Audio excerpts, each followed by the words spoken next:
My sister demanded that I pay for her wedding, then kicked me out for not giving enough, so I took revenge. All right, buckle up because this is one of those stories where you'll wonder how someone can be so entitled. But trust me, I lived it. And if I didn't experience it firsthand, I don't think I'd believe it myself. Let me start by saying that I, 32F, am not the kind of person who holds grudges.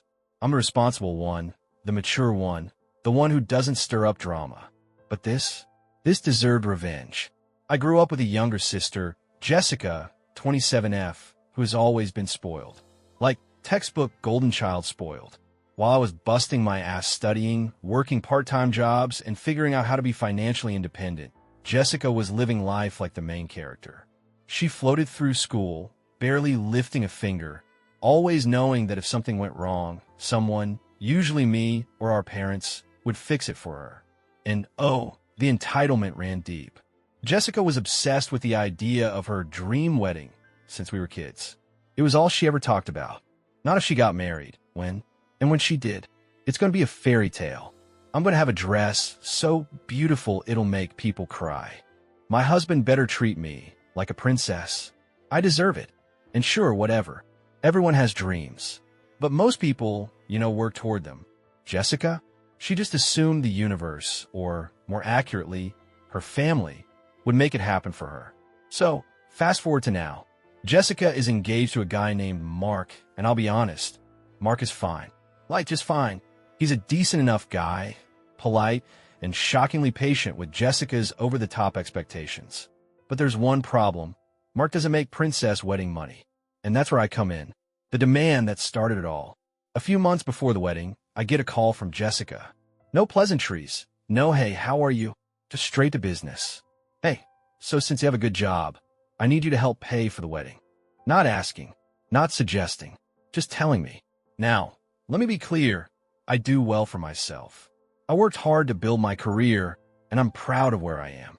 But that doesn't mean I have tens of thousands of dollars just sitting around, waiting to be thrown at my sister's fantasy wedding. Still, because I thought I was being a supportive sister, I agreed to contribute $7,000. Not a small amount of money. In fact, for most people, that's a huge gift. Jessica, however, acted like I just handed her a crumpled $5 bill. That's it, she scoffed. What am I supposed to do with just $7,000? I was speechless. You make way more than that. Why are you being so cheap? I almost laughed. Cheap. She wasn't done. Mark and I need at least $20,000. You can afford it.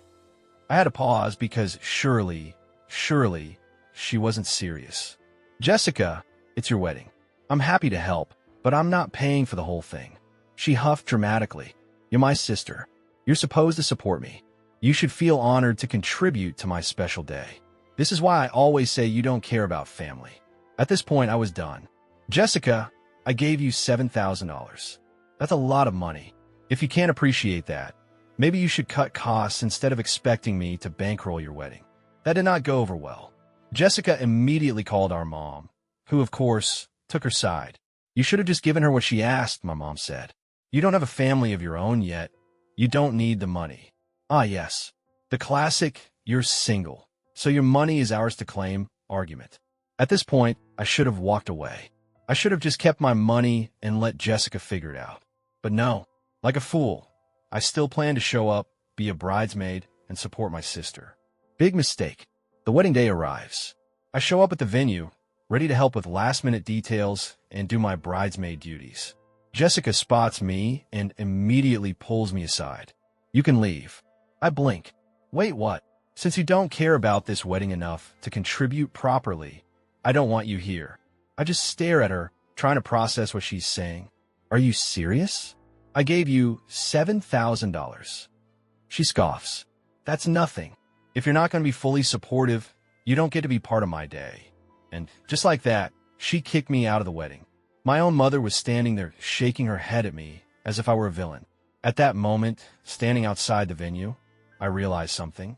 Jessica had spent her entire life getting exactly what she wanted. She walked all over people, used them for whatever they could give her, and then discarded them when they weren't useful anymore. Well, not this time. Jessica didn't just deserve to have her perfect day. She deserved to have the most chaotic, stressful, and miserable wedding possible. And I was going to make it happen. Standing outside that wedding venue, I felt a rage I had never experienced before. Not just frustration, not just hurt, rage. Jessica had always been the golden child, the one who got everything handed to her while I had to work for every single thing in my life. And now, even after I gave her $7,000, an amount that most people would be beyond grateful for, she still had the audacity to throw me away like I was nothing. She didn't just expect my money. She expected me to worship her, to kiss the ground she walked on and empty my bank account just to fund her delusions of being a princess. But the thing about people like Jessica, they never expect consequences. And I was about to teach her a lesson in karma. Jessica had spent months obsessing over her wedding cake. It wasn't just a cake. It was a monument to her narcissism. A 5-tier, handcrafted, imported fondant, gold leaf-covered, custom-designed monstrosity that cost over $2,500. And guess who had originally helped coordinate the order? Me. Since I had been one of the only responsible adults involved in planning this disaster of a wedding, I had the contact info for the bakery. So with absolute joy, I called them up. Hi, I need to cancel an order for wedding. Since I was the one who had placed the order initially, they didn't even question it. The best part? I had changed the contact number on file to a fake 1 week ago when Jessica first started acting like a brat. So when the bakery tried to confirm with her, they couldn't reach her. When it was time for the cake cutting, Jessica walked up, dramatic as ever, ready for her Instagram moment. She lifted the knife, smiling, cameras flashing, but there was nothing there, just an empty gold stand where her dream cake was supposed to be. I wish I could have been there in person, but thanks to social media and conversations with some of the wedding guests after the event, I had an idea of how the chaos unfolded. Where is my cake? Who forgot to pick up the cake? Guests murmuring, staff scrambling, Jessica's face turning bright red. And then, full meltdown mode. She started screaming at the wedding planner, at the caterers, at poor Mark, who looked like he was 1 second away from sprinting into traffic. But I wasn't done. Weddings are all about timing. People expect a smooth, well-coordinated event. Guests arrive at the venue, take their seats, admire the decorations, and enjoy the moment. But not this wedding, because I made sure that half the guests went to the wrong location.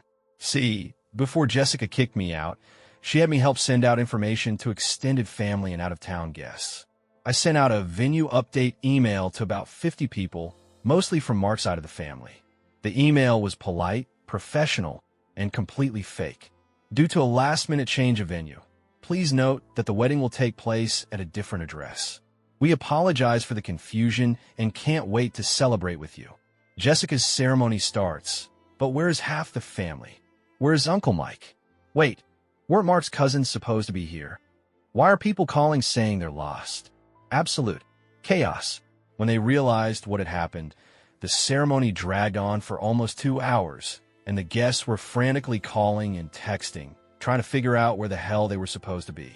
Jessica, of course, was furious. How hard is it to follow directions? Meanwhile, I was at home, dying of laughter. But it still wasn't enough.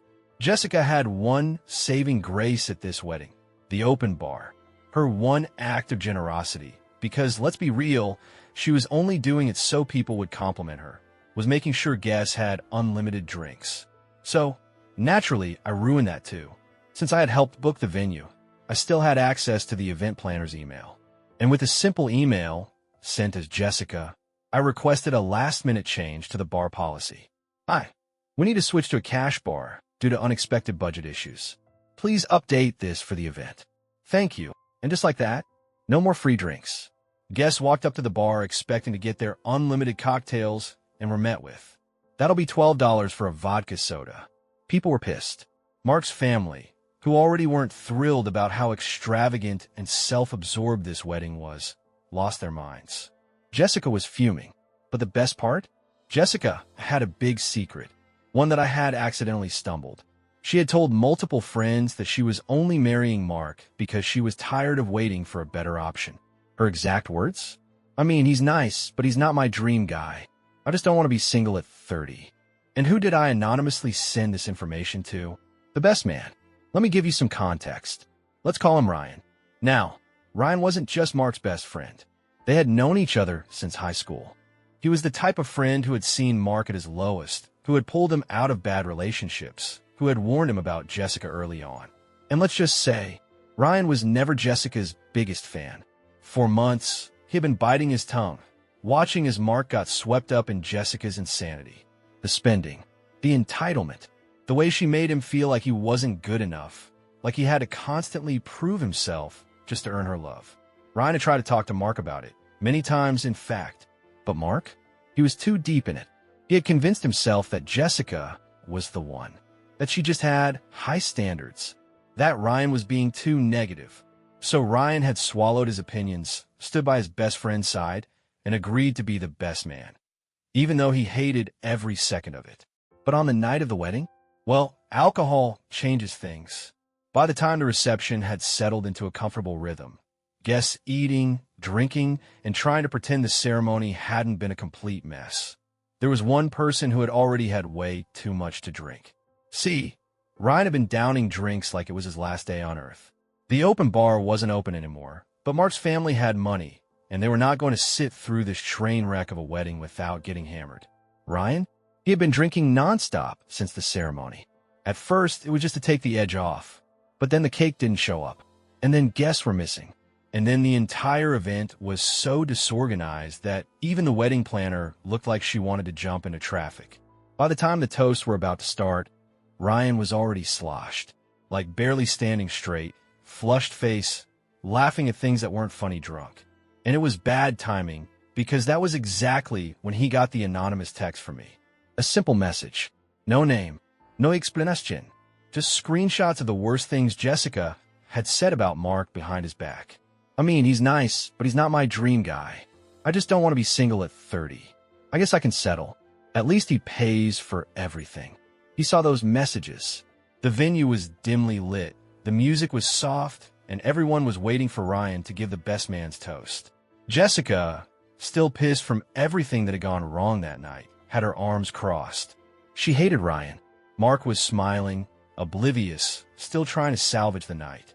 Ryan was completely wasted when he grabbed the microphone, his words slurred and his laughter misplaced. The wedding guests chuckled, assuming he was just tipsy and about to deliver a humorous, heartfelt speech. No one was prepared for what was coming next. He took a deep breath, swaying slightly as he addressed the crowd. He started with a casual remark about love and weddings, prompting a few awkward laughs. But then he sighed, a deep, alcohol-laced exhale, and admitted he hadn't been sure what to say. He had originally prepared a touching speech, something emotional and heartfelt. Then, he lifted his phone for everyone to see. That's when everything shifted. A murmur rippled through the crowd. Mark frowned. Jessica tensed. Ryan scrolled drunkenly through his messages, his expression unfiltered. He claimed he wasn't trying to stir up drama, but Jessica's immediate panic said otherwise. Her voice was sharp and desperate as she demanded he sit down, but Ryan was beyond stopping. He revealed that their beautiful bride had been making some rather unflattering comments about the groom. The room collectively leaned in as he continued. According to the messages he received, Jessica had admitted she was settling for Mark. Not because she was deeply in love, but because she didn't want to be single at 30. Gasps erupted. Jessica sprang from her seat, her voice laced with anger and desperation as she tried to shut Ryan up. But he ignored her, turning to Mark with a sudden soberness that made the moment even heavier. He posed a brutal question. Had Mark ever heard Jessica say that? Because if Ryan's wife had ever spoken about him that way, he wouldn't have stuck around long enough for her to finish the sentence. Silence fell over the room. Jessica's complexion had turned ghostly pale. She attempted to reassure Mark, insisting Ryan was just drunk and talking nonsense. But Mark wasn't looking at her anymore. Instead, he demanded to see the messages. Without hesitation, Ryan flipped his phone around, displaying the text for everyone to see. While Jessica was busy shrieking at the best man, calling him a liar and demanding he fix this, Mark just stood there, staring at his drink, thinking, processing. And then, he looked Jessica dead in the eye and said, "Is it true?" Jessica, in peak delusional mode, laughed it off. Mark didn't blink. "Then show me your phone." Jessica's face drained of color. Because let's be real, we all know she said it. She definitely had text trashing Mark somewhere on that phone. And Mark? He knew it too. And with that, the damage was done. The final blow had been dealt. Then, he stood up, at his own wedding, with all eyes on him, and he just walked out. Didn't make a big speech. Didn't make a scene. Just got up, straightened his suit jacket, and left his own wedding reception. Jessica freaking lost it. Jessica's dream wedding was supposed to be the greatest moment of her life. It was supposed to be perfect.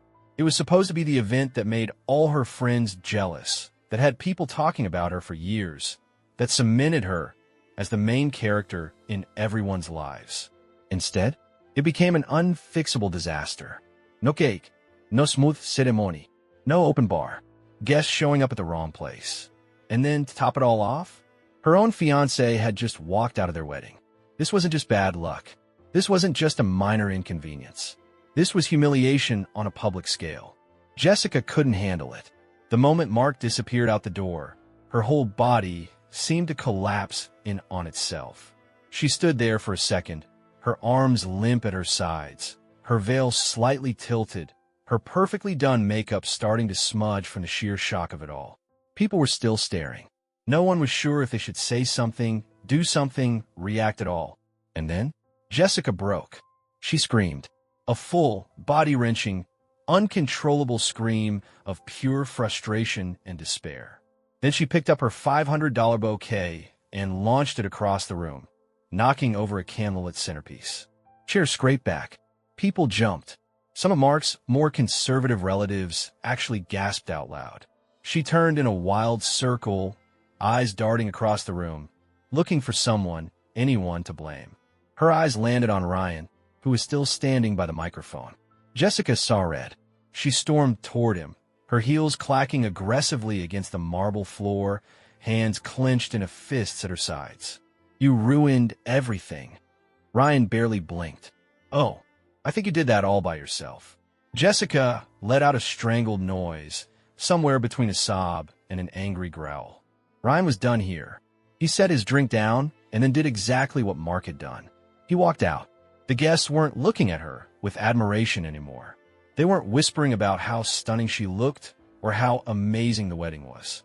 They were exchanging awkward glances, fidgeting in their seats, muttering about how they should probably start heading home.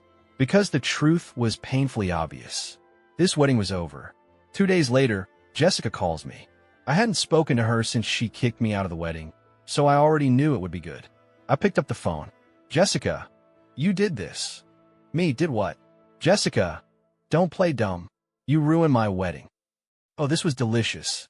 "Me, Jessica, I wasn't even there. Remember? You kicked me out." She hated that. "Jessica, I know it was you. The cake, the venue, the bar, the speech." She was seething, absolutely foaming at the mouth. "Me, Jessica, I really don't know what you're talking about. Sounds like you just had a really unlucky wedding." Click. I hung up, blocked her number. After Mark left her at the wedding, he didn't just break off the engagement. He did the smartest thing possible. He went NC, no contact, no texts, no calls, just vanished. He even got his entire family to block Jessica and her parents. And my sister? She lost everything in one night. And to top it all off, she had no money. Jessica had spent every penny of her and Mark's savings on this wedding. And since she had quit her job months ago to focus on planning, she had nothing left. So guess where she had to move? She returned to our mother. The same mother who, by the way, had also spent a fortune on this wedding and was extremely angry. Apparently, when she walked through the door, my mother burst into tears. Jessica's dream wedding had turned into a total disaster, and she had no one to blame but herself. And me?